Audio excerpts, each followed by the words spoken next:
Hello and welcome back to another video. So I know the whole world is more concerned about picking up toilet roll and tin foods at the minute, but I happen to have also picked up a few games recently, some of which I've already made videos about, so I thought I'd share that with you. First up is Speed Devils on the Dreamcast. This is a pretty decent racing game. It doesn't do anything particularly special, but for the price of £4 delivered, I couldn't really say no. And I've enjoyed playing the game so far. It's certainly not the most well-regarded racing game on the Dreamcast, but in my opinion, if you can get it for the right price, it's worth picking up. So second is a game that I've Dennard over for so long. It's actually getting to be quite an expensive game when it comes to the European release, but you can still get the American version for a pretty decent price. I paid £4.99 for this, Oasis. Again, it's another game that's got very mixed reviews when it comes to the internet, but so far what I've played of it, it's a fairly decent flight game.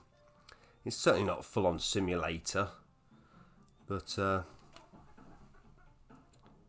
the price of admission, again, £4.99, definitely worth adding to the collection. I've got a big thing for American Dreamcast games. I'd certainly like to have more, mainly because I've got an American Dreamcast. So the last Dreamcast game here is Aero Wings, and it's another game that I've really been very undecided about for so long. Again, it's got mixed opinions online in terms of reviews or whatever else, and I believe I paid about £8.50 for this. Unfortunately, it's a 50Hz only game when it comes to the European release. When you play it on a 60Hz Dreamcast like my American console, you actually get like a black line in the bottom sort of third of the picture, which is kind of off-putting, but I strangely like this game. I've probably spent about an hour and a half playing half of the training missions, and it was annoying but also highly addictive, so I probably wouldn't go all out and recommend this one. I think this is one of those sort of high concept games in terms of the Dreamcast, but for me, I'm glad to add it to the collection, I guess, although I wish I'd got the American version. And last but not least is a game that I picked up from a charity shop, and this has been in there for weeks and weeks. I kept looking at it while I was looking at CDs, and I thought, you know what, for £1, you've got to pick this up, at least try it out.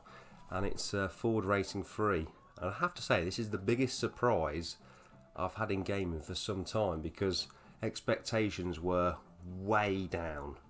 I was thinking this is a budget release, definitely, and it's the third game, and surely it can't be very good, and surprisingly it's actually a really cool racing game. I've probably played it for a couple of hours at this point, and I found it to be very enjoyable. There's a whole host of different Ford cars, not Ford CAS, Ford cars.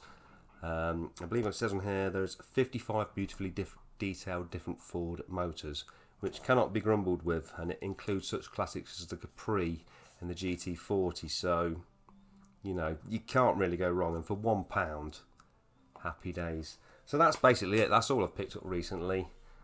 I've got so many games, there's no need to go out there buying, you know, high price titles. It's just sort of more take a punt and just play them for the value that, you know, the price that they cost, and appreciate them for that.